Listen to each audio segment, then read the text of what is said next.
Hello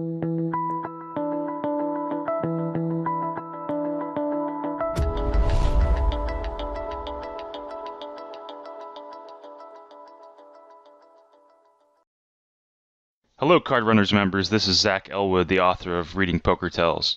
This is a new training video aimed at improving your live poker skills. In this one I analyzed 2006 World Series of Poker Main Event winner Jamie Gold and his verbal and behavioral patterns. I've been wanting to study Jamie Gold's mannerisms in the 2006 World Series of Poker. Gold was known for talking a lot and for being very verbally tricky and strange in that event. I thought there were probably some interesting patterns I could find, and I thought that figuring out some of Gold's patterns would be helpful in playing similarly tricky and talkative players. In my book, I give Gold as an example of someone who enjoys verbally tricking his opponents. He enjoys the thrill of telling thinly veiled truths or even actual truths, so that after the hand is over and his opponents haven't believed him, he can say, "I told you what I had and you still didn't believe me." He did just that several times during the World Series of Poker. What Gold had going for him in this event was that most of the experienced players weren't used to playing against someone who talks so much and who often did actually tell the truth. This is not something most players normally do. A few of his very experienced opponents, like Alan Cunningham, had a good read on Gold.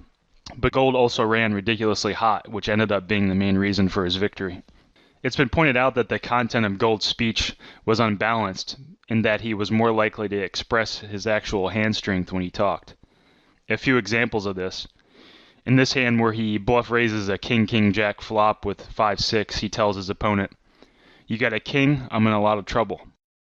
Or in this hand where Gold turns the Broadway straight. On the river, Gold says after betting, "I'll tell you one thing I have is 2 diamonds, but I could easily have a king. I love my hand." Or in this final hand of the event where he pushes all in against Paul Wasika with queen-9 on a queen-high board. Wasika has 10s, and Gold knows he's good after Wasika doesn't call immediately. Gold says, "You don't have a queen, do you? I guess if you did, you'd call, so I got this. No queen, then I gotcha." A good amount of Gold's speech content was ambiguous, but it is true that Gold's talking, when it did contain a reference to its hand strength, did contain more truth than lies, and so it was unbalanced.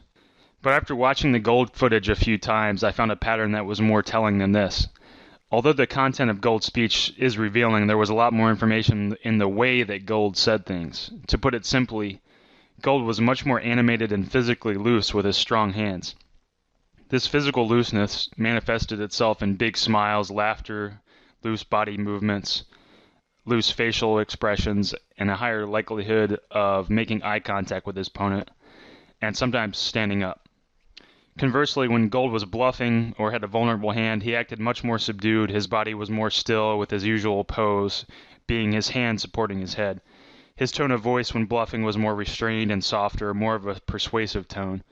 He had a tendency of avoiding eye contact.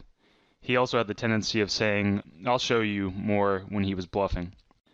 Now we'll watch most of the significant hands where these tendencies can be seen.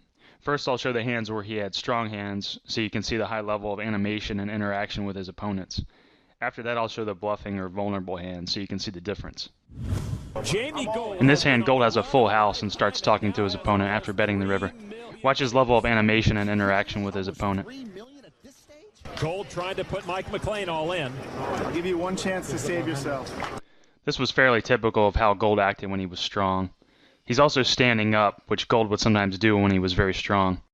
He only stood up once when he was weak or bluffing. He's also smiling big, which he never did when he was weak or bluffing. Boy, he looks agonized. I don't like you anymore.